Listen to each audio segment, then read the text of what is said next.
So today we're honored to swear in Jeanine Pirro, somebody I've known for a long time, which is an incredible person, incredible woman, as our new interim United States Attorney for the District of Columbia. It's a big deal.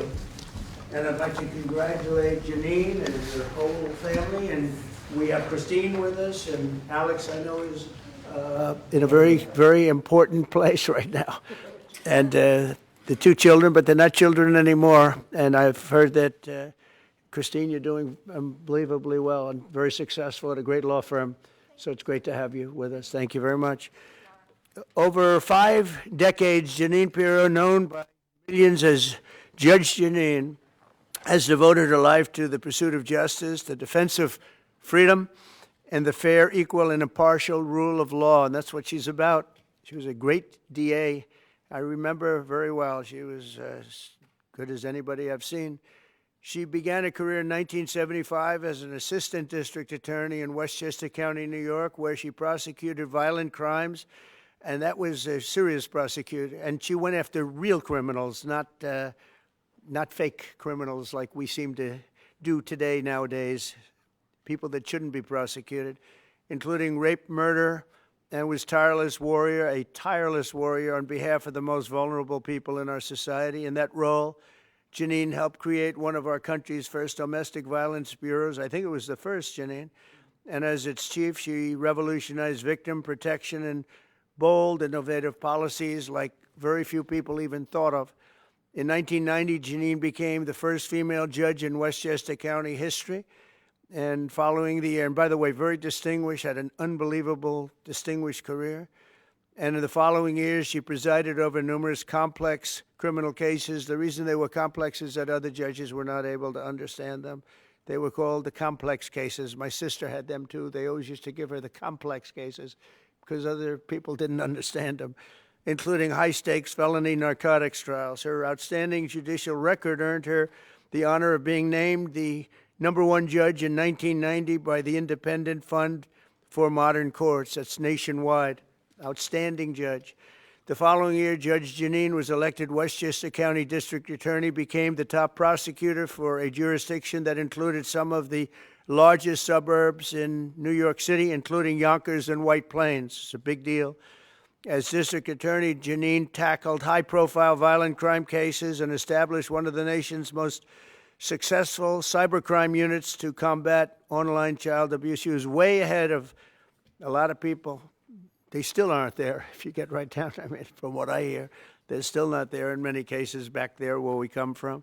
In addition to her stellar legal career, Jeanine also excelled in news media as you know, and she's become one of the most beloved political figures through her time on television, because she's been very, very successful at a thing called television. She got out of what she was doing, and frankly, she does them both great, but she's really, to me, she'll always be known as a great lawyer and a great prosecutor, which is what she's doing now.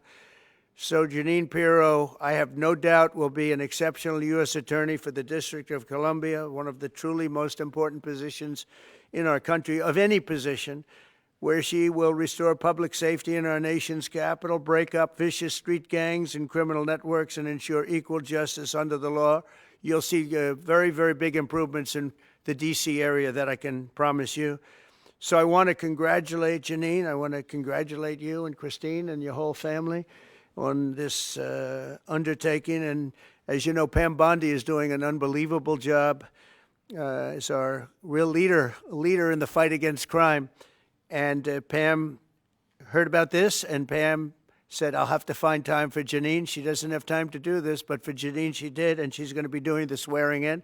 So Pam, thank you very much for the great job you're doing and for swearing in our friend, Justice Jeanine. Good. Thank you. Come on up.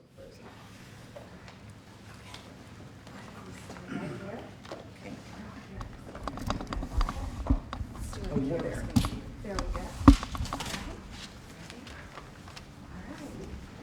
I do solemnly swear I, Jeanine Pirro, do solemnly swear that I will support and defend the Constitution of the United States that I will support and defend the Constitution of the United States against all enemies, foreign and domestic, against all enemies, foreign and domestic, and that I will bear true faith and allegiance to the same, and that I will bear true faith and allegiance to the same, and that I take this obligation freely, and that I take this obligation freely without any mental reservation without any mental reservation or purpose of evasion, or purpose of evasion, and that I will well and faithfully and that I will well and faithfully discharge the duties of the office upon which I am about to enter. the office upon which I am about to enter. So help me God. So help me God. Congratulations. Thank you.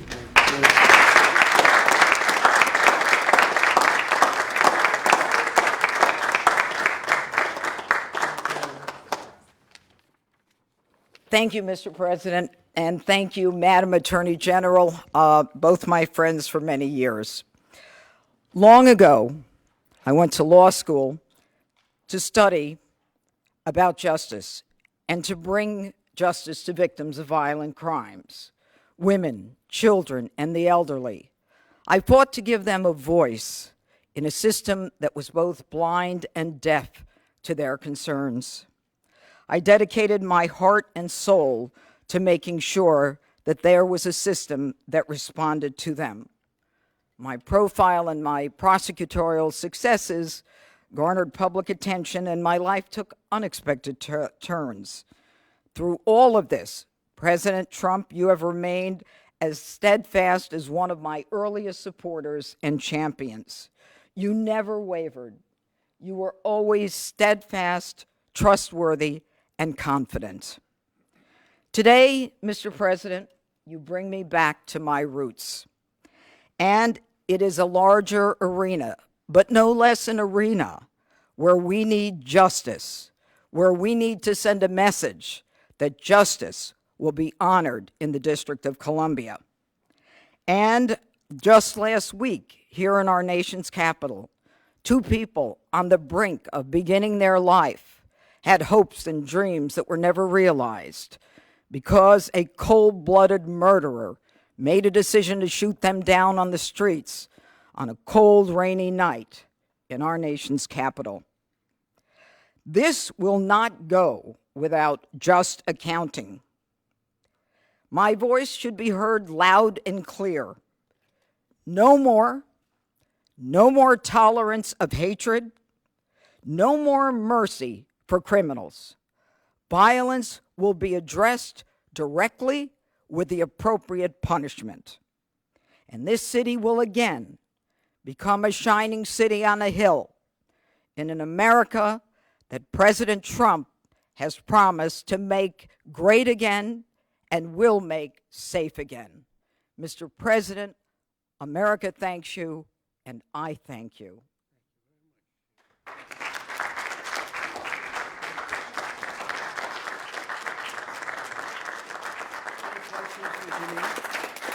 Any questions? Oh, boy.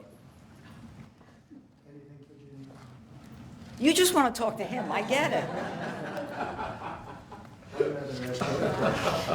She's going to be fantastic. Thank you very much. Thank There you. really- Thank you. There's no question, because there's no doubt. We have no doubt you're going to be fantastic. Thank you, Mr. President. Mr. President, on Russia. Mr. President, on Russia. Mr. On Russia, Mr. President. Please. Do you believe the Russians are being disrespectful when they say that your criticisms of Putin are simply an emotional response? And do you still believe that Putin actually wants to end the war? I can't tell you that, but I'll let you know in about 2 weeks. Within 2 weeks, we're going to find out very soon. We're going to find out whether or not he's tapping us along or not. And if he is, we'll respond a little bit differently. But it'll take about a week and a half, 2 weeks. We have Mr. Witkoff is here, who's doing a phenomenal job, is dealing with them very strongly right now. They seem to want to do something, but until the document is signed, I can't tell you. Nobody can. I can say this. That I'm very disappointed at what happened a couple of nights now, where people were killed in the middle of what you would call a negotiation. I'm very disappointed by that. Very, very disappointed. Yeah, please. You've called for an end to the Gaza war. Given the growing humanitarian crisis and the decision of Prime Minister Netanyahu to expand the military operation, Do you have any frustration with his handling of the situation of the war? No, we're dealing with the whole situation in Gaza. We're getting food to the people of Gaza. It's been a very nasty situation, very nasty fight. October 7th was a very nasty day, the worst that I think I've ever seen. It was a horrible day, and people aren't going to forget that either. So we'll see how that all works out. And Steve, would you want to say a couple of words about Gaza because you just have some information? Steve Witkoff, do you want to come up for a second? You might give them a little bit of information as to what's happening with Gaza and also Israel. We're having some very good talks with Iran. We'll find out whether that means anything, but we're having good talks. Congratulations. Well, hi everybody. I think that we are on the precipice of sending out a new term sheet that hopefully will be delivered later on today.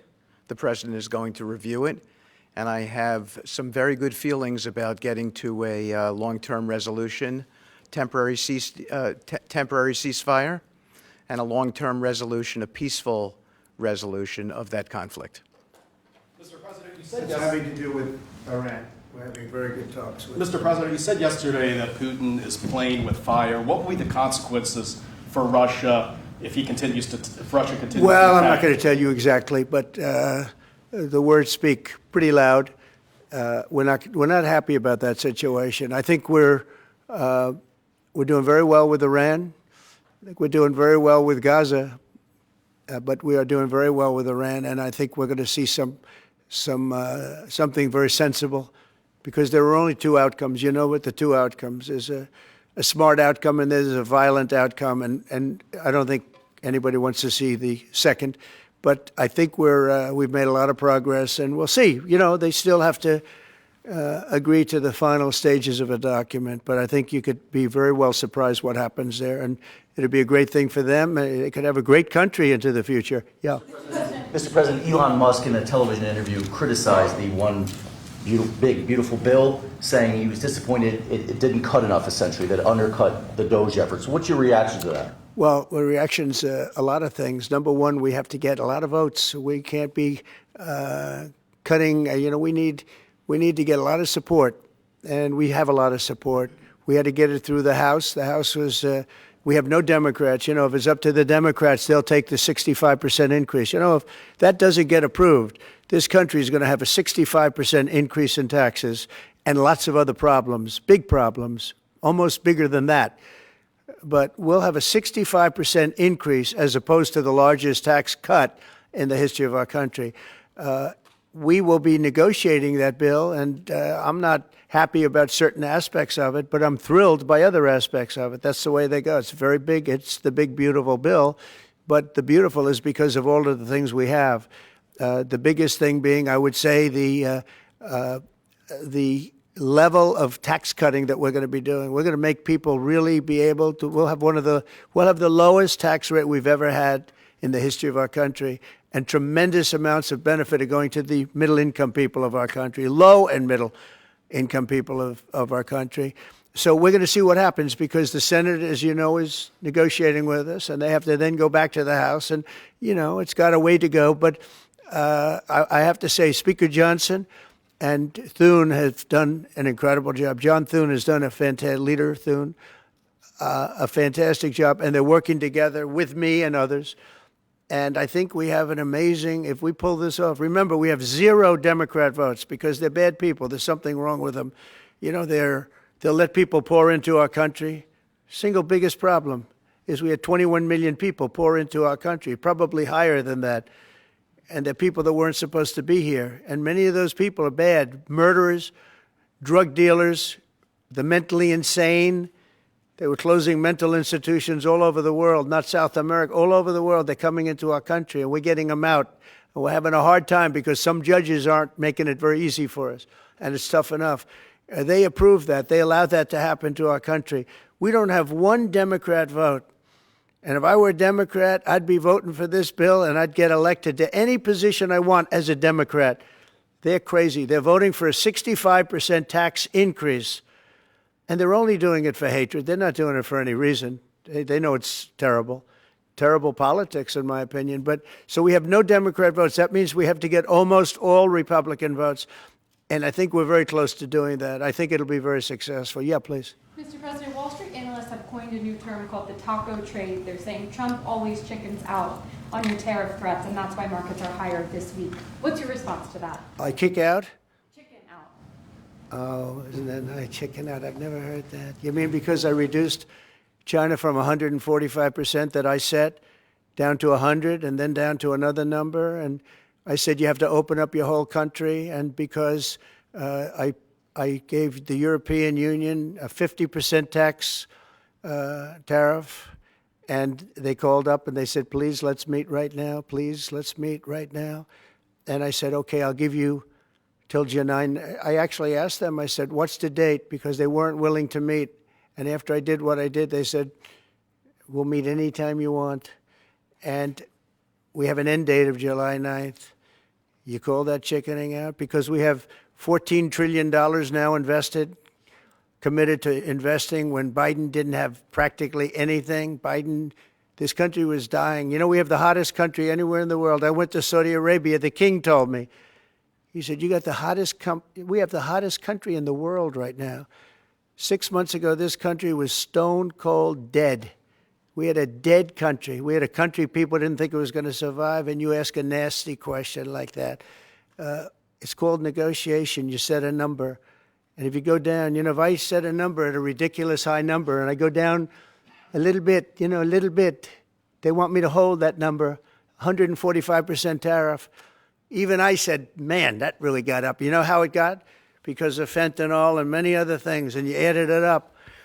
I said, where are we now? We're at 145%. I said, whoa, that's high. That's high. They were doing no business whatsoever, and they were having a lot of problems. We were very nice to China. I don't know if they're going to be nice to us, but we were very nice to China. And in many ways, I think we really helped China tremendously because, they were having great difficulty because we were basically going cold turkey with China. We were doing no business because of the tariff, because it was so high. But I knew that. But don't ever say what you said. That's a nasty question. Go ahead. To me, that's the nastiest question. Wait a minute. Wait. Go ahead, please. President Zelensky says he's ready to sit down with you and Vladimir Putin in Geneva, and it sounds like General Kellogg is working on preparations for that. Are you planning to sit down with the two of them? Well, I will if it's necessary. It takes. We have to. I think I'm at this point. I wish it would have been that way a couple of months ago, but at this point, we're working on President Putin, and we'll see where we are. I think we're doing fine, but we'll see. I don't like what's happening. That's one thing I'll say. I don't like when I see rockets being shot into cities. That's no good. We're not going to allow it. You've always said that the war never would have started if you were would have never happened, and it didn't happen. He doesn't seem willing to do anything that you want him to do. Do you still believe that he wouldn't have launched the war? No. We would have never had a war. We would have never had a war. If I were president, if the election weren't rigged, you wouldn't have had the war. You wouldn't have had the war. You wouldn't have had inflation. You wouldn't have had October 7th. That would have never happened because Iran was stone cold broke. They didn't have any money to give to Hamas or Hezbollah. You wouldn't have had that Afghanistan most embarrassing moment in the history of our country. You wouldn't have had any of it. You wouldn't have had inflation because energy costs. Look what happened. I brought inflation down to practically zero. And all of the groceries and all of the eggs and all of the things that you've been hearing about, they're back down. They're way down from where they were.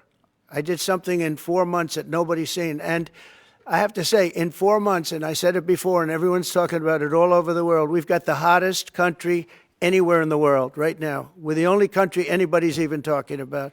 All right, please go ahead. What stopped you from imposing new sanctions on Russia? Only the fact that if I think I'm close to getting a deal, I don't want to screw it up by doing that.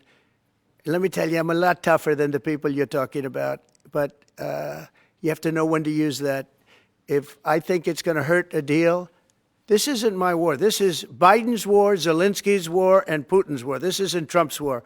I'm only here for one thing, to see if I can end it, to save 5,000 lives a week and a lot of money, the money being much less important because I made that money. I went to Saudi Arabia, Qatar, and UAE, and we brought back $5.1 trillion. So I made that money in about 2 hours, the money that we're talking about, but it's still think of it, $300 billion we've spent with no checks, no balances. They just send cash. You can imagine what's happened to that money.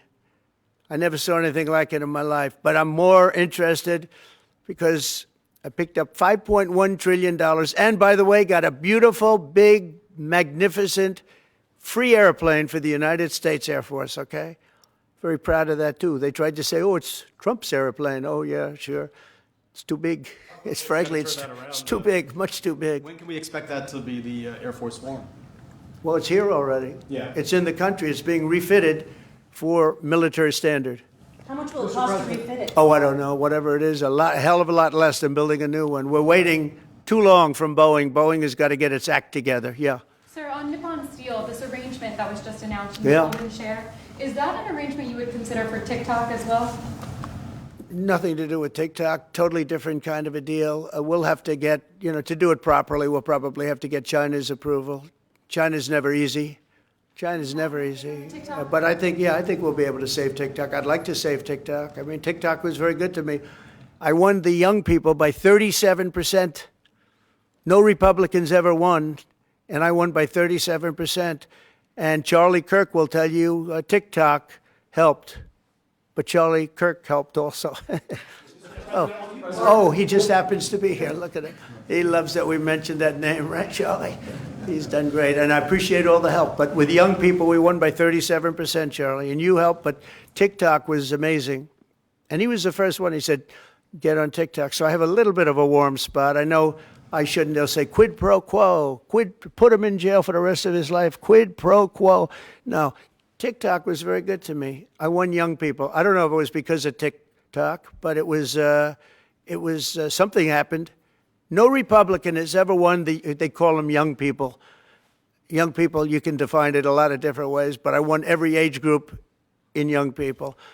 And it never happened, and won by 37%. That's a lot. Yeah. Back on Iran, did you warn Prime Minister Netanyahu against taking some sort of actions that could disrupt the talks there in a phone call last week? Well, I'd like to be honest. Yes, I did. Next question, please. Just last one on sanctions. I did, yeah. If Senate Republicans want to push It's not a warning. I said I don't think it's appropriate. What exactly did you tell him? Did I you just said caution I him? don't think it's appropriate. We're having very good discussions with him, and I said I don't think it's appropriate right now. Because if we can settle it with a very strong document, very strong, with inspections and no trust. I don't trust anybody. I don't trust anybody. So no trust. I want it very strong where we can go in with inspectors. We can take whatever we want. We can blow up whatever we want, but nobody getting killed. We can blow up a lab, but nobody's going to be in the lab, as opposed to everybody being in the lab and blowing it up, right? Two ways of doing it. Yeah, I told him this would be inappropriate to do right now because we're very close to a solution. Now, that could change at any moment. Could change with a phone call. But right now, I think they want to make a deal, and if we can make a deal, save a lot of lives. When do you think a deal could happen on Iran? When do you On think which? a deal with Iran could happen? When do you Oh, I think? don't know. I think over the next couple of weeks, if it happens. Yeah. And on the, when could the administration resume the interviews for foreign students' visa? When do you think your administration could resume these interviews? On what? For the foreign student visa. Yesterday there was... For the French visa? For the French too, but all the foreign students. Oh, for the foreign visas? What are you referring? Foreign visas for what? Are you talking about for colleges? College Okay, so students. you're off of Israel. Now you're talking about colleges, right? Yes, now. Okay. Well, we're going to see. Look, Harvard has been a disaster. They've taken $5 billion plus. $5 billion. Nobody knew that they were making this kind. If we didn't do this, we would have never found this out, Pam. They're taking $5 billion. And I'd rather see that money go to trade schools. And by the way, they're totally anti-Semitic at Harvard, as you know, and some other colleges too, in all fairness to them. And it's been exposed, very exposed. And I think they're dealing very badly. Every time they fight, they lose another $250 million. Yesterday we found another $100 million. And they have, they have a fund, an endowment, $52 billion. All right? They get a lot of that from the United States. And I think it's ridiculous. I think this, everyone's coming up to me saying, we love the idea of trade schools. With that kind of money, and money from others, but money from them, you can have the best trade schools anywhere in the world. You give them to Iowa, Indiana, lots of good states, well-run states, and you give them the money. They can only be used for trade schools, and they'll teach people how to build motors and cars and AI. You know, the AI, we're building plants. We're building hundreds of billions of dollars worth of AI plants. Already started, many of them. We've never had a boom like we're having now. You're going to see it. There's never been anything like it. So we're up to about $14 trillion in investments. There's never been anything even close. You look at Biden, this guy, they had people leaving as opposed to investing. And they're doing it because of November 5th, and they're doing it because of the tariffs. The tariffs have been tremendous. I can promise you, and I have great respect for the people at the European Union, they wouldn't be over here today negotiating if I didn't put a 50% tariff on. The sad thing is now when I make a deal with them, it's something much more reasonable. They'll say, oh, he was chicken. He was chicken. That's so unbelievable. I usually have the opposite problem. They say, you're too tough. Mr. President, on Harvard, there were some Jewish students protesting on campus yesterday. They said they don't want you making these huge cuts, cutting off student visas to Harvard in their name, because they feel Harvard like it has makes to them show more us. of a target. Okay, Harvard has to show us their lists. They have foreign students. About 31% of their students are foreign-based, almost 31%. We want to know where those students come. Are they troublemakers? What countries do they come? And we're not going to, if somebody is coming from a certain country and they're 100% fine, which I hope most of them are, but many of them won't be, you're going to see some very radical people. They're taking people from areas of the world that are very radicalized, and we don't want them making trouble in our country. So I saw yesterday that in the middle of the UK, there was a nice young man. He wants to go back to school at Harvard, and he looked good to me, but I want to check his past. But we want to be able to see why, these countries aren't helping us. They're not investing in Harvard and all of our, we are. So why would 31%, why would a number so big? I think, number one, I think they should have a cap of maybe around 15%, not 31%. We have people who want to go to Harvard and other schools. They can't get in because we have foreign students there. But I want to make sure that the foreign students are people that can love our country. We don't want to see shopping centers exploding. We don't want to see the kind of riots that you had. And I'll tell you what, many of those students didn't go anywhere. Many of those students were troublemakers caused by the radical left lunatics in this country. All right, one more question. President, Yeah, go ahead, please. Will you pardon the people who are accused of conspiring to kidnap Michigan Governor Gretchen Whitmer?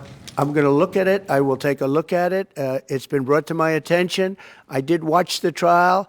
It looked to me like somewhat of a railroad job. I'll be honest with you. It looked to me like some people said some stupid things. They were drinking, and I think they said stupid things. But I'll take a look at that. And a lot of people are asking me that question from both sides, actually. A lot of people think they got railroaded. A lot of people think they got railroaded. And probably some people don't. One more. Go ahead. How will the confrontation with Harvard end? Do you foresee? I don't know. I don't know. Harvard's got to behave themselves. Harvard is treating our country with great disrespect, and all they're doing is getting in deeper and deeper and deeper. They've got to behave themselves. I'm looking out for the country and for Harvard. I want Harvard to do well. I want Harvard to be great again, probably, because how could it be great? How could it be great when you have Harvard announced 2 weeks ago that they're going to teach remedial mathematics, remedial, meaning they're going to teach low-grade mathematics, like 2 + 2 is 4. How did these people get into Harvard if they can't do basic mathematics? How did they do it? I mean, people with 1,600 in their boards don't get in, and they're letting people in, and they're bragging about how they're teaching them basic mathematics. Where did these people come from? So we have to look at the list, and Harvard has to understand the last thing I want to do is hurt them. They're hurting themselves. They're fighting. You know, Colombia has been really, they were very, very bad what they've done. They're very anti-Semitic and lots of other things. But they're working with us on finding a solution. And, you know, they're taking off that hot seat. But Harvard wants to fight. They want to show how smart they are. And they're getting their ass kicked. Thank you very much, everybody. Thank you, guys. Thank you, guys. Headed right back out this door. Thanks, guys. Thank you. Head out. Thanks, guys. Let's go. Thank you. Good luck, everybody.